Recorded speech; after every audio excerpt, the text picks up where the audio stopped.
Assalamualaikum warahmatullahi wabarakatuh. Perkenalkan, nama saya Sania Inayah, NIM 20202100007, kelas A6 ESR. Di sini saya akan mengerjakan tugas ujian tengah semester mata kuliah e-Business dan e-commerce.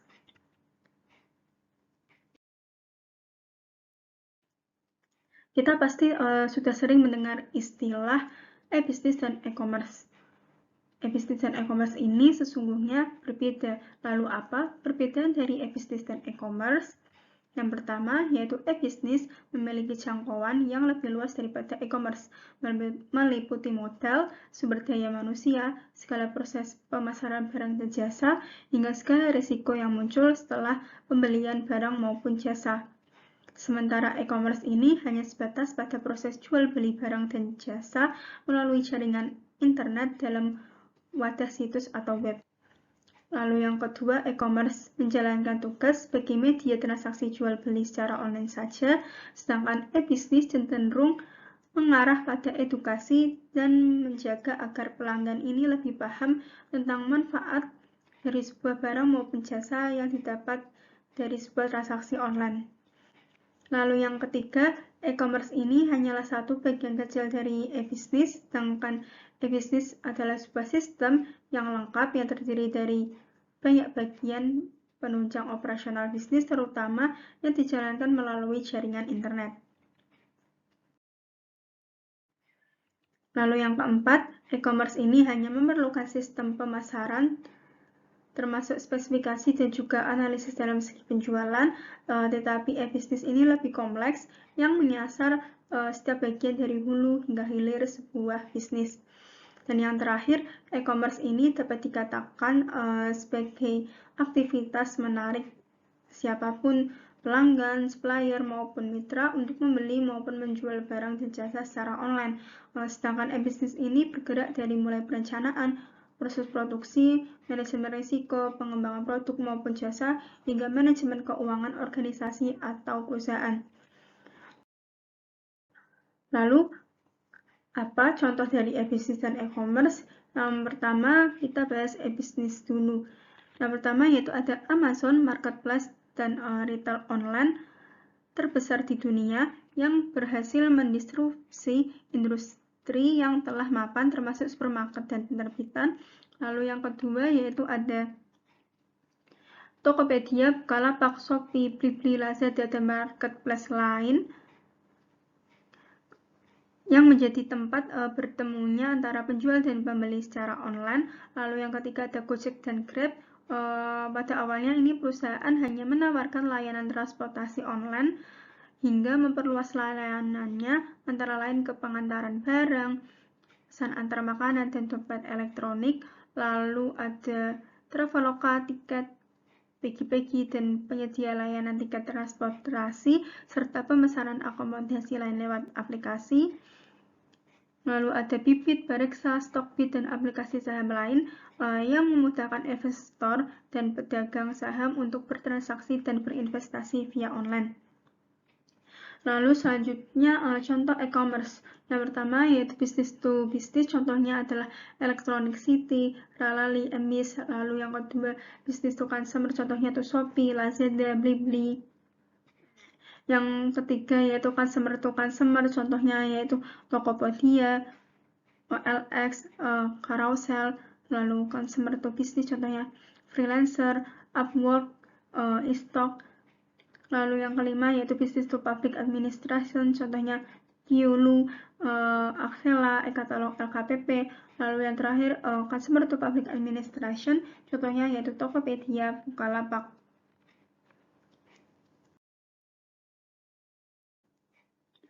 Selanjutnya adalah kelebihan dan kekurangan e-commerce bagi perusahaan dan konsumen. Yang pertama kita bahas kelebihan dan kekurangan e-commerce bagi perusahaan. Kelebihan e-commerce yang pertama yaitu pasar internasional. Dengan menerapkan e-commerce sebagai sebuah perusahaan dapat memiliki sebuah pasar internasional. Bisnis dapat dijalankan tanpa harus terbentur pada batas negara dengan adanya teknologi digital. Lalu yang kedua yaitu penghematan biaya operasional. Biaya operasional ini dapat dihemat biaya untuk membuat, memproses, mendistribusikan, menyimpan, dan memperbaiki kembali. Informasi juga dapat ditekan. Lalu yang ketiga yaitu kustomisasi massal. E-commerce telah merevolusi cara konsumen dalam membeli barang dan jasa. Produk barang dan jasa ini dapat dimodifikasi sesuai dengan pesanan konsumennya. Lalu yang keempat yaitu berkurangnya kendala inovasi. Yang kelima yaitu biaya telekomunikasi lebih rendah. Internet lebih murah daripada sebuah jaringan tambahan yang hanya digunakan untuk telepon. Lalu selanjutnya ada batasan waktu kerja dapat dibatasi. Bisnis dapat dijalankan tanpa mengenal batas waktu karena dijalankan secara online melalui internet yang selalu beroperasi tiap hari. Selanjutnya adalah kekurangan e-commerce. Yang pertama yaitu keamanan sistem rentan diserang, dan yang kedua yaitu persaingan tidak sehat. Di bawah tekanan untuk berinovasi dan membangun bisnis untuk memanfaatkan kesempatan yang ada dapat memicu terjadinya tindakan ilegal seperti penjiplakan ide dan perang harga. Selanjutnya adalah kelebihan dan kekurangan e-commerce bagi perusahaan. Yang pertama, kelebihan e-commerce yaitu lebih banyak pilihan. Konsumen ini tidak hanya memiliki sekumpulan produk yang bisa dipilih, namun juga daftar supplier sehingga konsumen memiliki pilihan produk yang lebih banyak. Lalu yang kedua yaitu perbandingan harga. Konsumen dapat berbelanja dan membandingkan harganya dengan mengunjungi berbagai situs yang berbeda atau dengan mengunjungi sebuah website tunggal yang menampilkan berbagai harga dari sejumlah provider. Lalu yang ketiga, proses pengantaran produk yang inovatif. Dengan e-commerce, proses pengantaran produk ini menjadi lebih mudah. Dan yang keempat, yaitu akses penuh 24/7. Konsumen dapat berbelanja atau mengolah berbagai transaksi ini dalam 24 jam sepanjang hari. Nah, lalu selanjutnya adalah kekurangan e-commerce. Yang pertama yaitu perlu keahlian teknologi. Yang kedua yaitu biaya tambahan untuk mengakses internet. Yang ketiga yaitu biaya peralatan teknologi atau komputernya. Dan yang keempat yaitu risiko bocornya privasi dan data pribadi. Dan yang kelima yaitu berkurangnya waktu untuk berinteraksi secara langsung dengan orang lain. Selanjutnya adalah contoh penggunaan e-bisnis di Indonesia. Di sini saya mencontohkan perusahaan yang menggunakan e-bisnis di Indonesia, yaitu Indonesia Air Asia. Melalui airasia.com, maka customer hanya perlu mengakses situs tersebut untuk melakukan reservasi tiket pesawat. Bahkan lebih jauh lagi, mereka dapat melakukan reservasi hotel dan berbagai paket menarik yang ditawarkan oleh AirAsia. E-bisnis terbaik di Indonesia saat ini adalah e-bisnis yang dimiliki oleh perusahaan penerbangan Indonesia AirAsia, yaitu www.airasia.com. Alasan AirAsia menggunakan e-bisnis karena keunggulan sistem e-bisnis yang dimilikinya, yaitu dengan sistem e-bisnis, AirAsia ini dapat melakukan efisiensi biaya seperti komisi untuk travel agent. Dengan e-bisnis, AirAsia ini tidak perlu membuat sistem human resource sebanyak pada perusahaan penerbangan lainnya.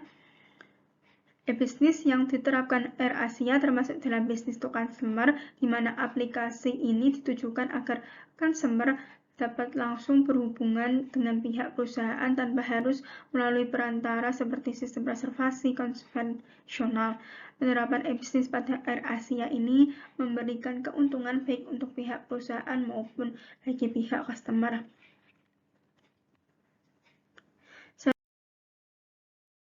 Selanjutnya adalah penciptaan nilai tambah atau value created pada e-commerce. Penciptaan nilai tambah atau value creation pada e-commerce ini sangat berperan penting pada kelangsungan hidup perusahaan atau bisnis. Nilai tambah pada perusahaan akan memberikan manfaat untuk bisnis atau perusahaan tersebut. Saat nilai tambah ini berhasil, akan membuat bisnis mendapatkan keuntungan yang lebih besar. Penciptaan nilai tambah pada atau value creation pada e-commerce ini terletak pada potensi peningkatan value investment dan pengurangan biaya atau cost reduction. Potensi peningkatan atau value investment berarti meningkatkan pendapatan dari kegiatan bisnis yang dijalankan. Dapat dilakukan dengan cara mempertahankan pelanggan atau menambah pelanggan baru, menetapkan harga yang sesuai, dan bisa juga dengan memberikan diskon. Adanya potensi peningkatan, maka perusahaan tersebut dapat dikatakan mengalami perkembangan yang positif dan dapat menciptakan nilai tambah atau value creation pada usaha tersebut. Lalu selanjutnya, yaitu pengurangan biaya atau cost reduction adalah proses pengurangan biaya yang tidak terlalu memberikan keuntungan yang signifikan terhadap bisnis tersebut. Adanya cost reduction ini penciptaan nilai tambah bagi bisnis ini dengan bertujuan untuk mengurangi pemborosan dan meningkatkan produktivitas bisnis agar hasilnya dapat lebih maksimal.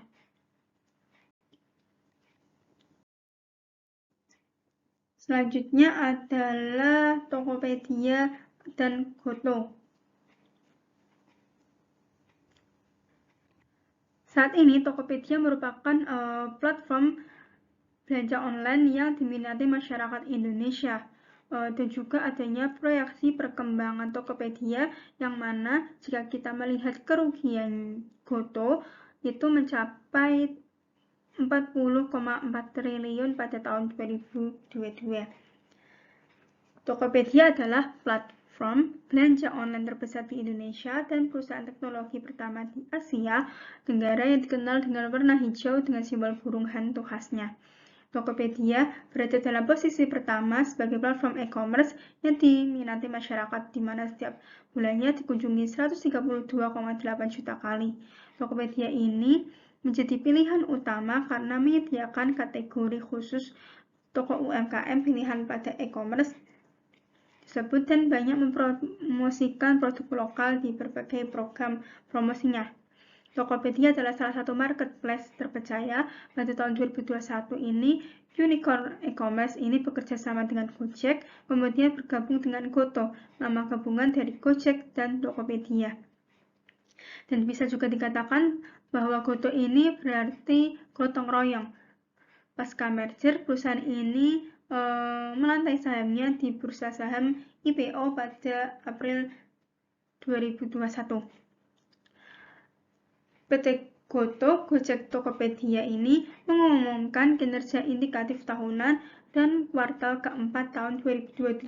Tercatat perusahaan ini masih mengalami rugi bersih mencapai 40,4 triliun di akhir tahun 2022. Angka ini naik dari tahun 2021 sebesar 25,9 triliun. Sementara rugi bersih di kuartal keempat 2022 sekitar 19,5 triliun meningkat dari 10,2 triliun di kuartal keempat tahun 2021. Penyebab kerugian Goto ini dikatakan beberapa aspek non-kas maupun peristiwa yang hanya dilakukan satu kali, yang tidak mencerminkan kinerja bisnis inti perseroan. Aspek-aspek tersebut menyakup penurunan nilai goodwill atau goodwill impairment sebesar 11 triliun terkait dengan penggabungan Gojek dan Tokopedia, investasi di JDID. Serta peningkatan beban kompensasi berbasis saham dikarenakan adanya penyelesaian asumsi masa kerja karyawan, serta beban restrukturisasi. Dengan mengesampingkan beban tersebut, rugi bersih kuartal keempat tahun 2022 ini adalah sekitar 6,5 triliun dengan perbaikan 36% dibandingkan tahun sebelumnya dan 3% dibandingkan kuartal sebelumnya.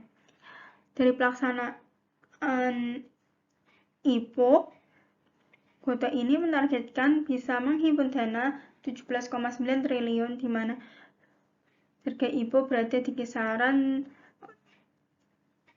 316 sampai 346 per unit.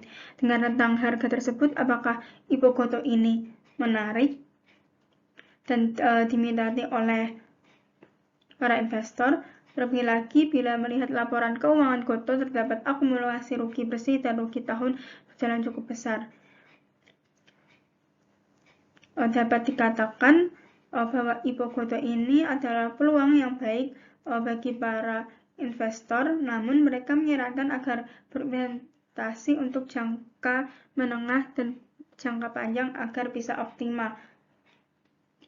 Karena jika jangka pendek belum kelihatan hasilnya karena Gotoh ini masih mengalami kerugian.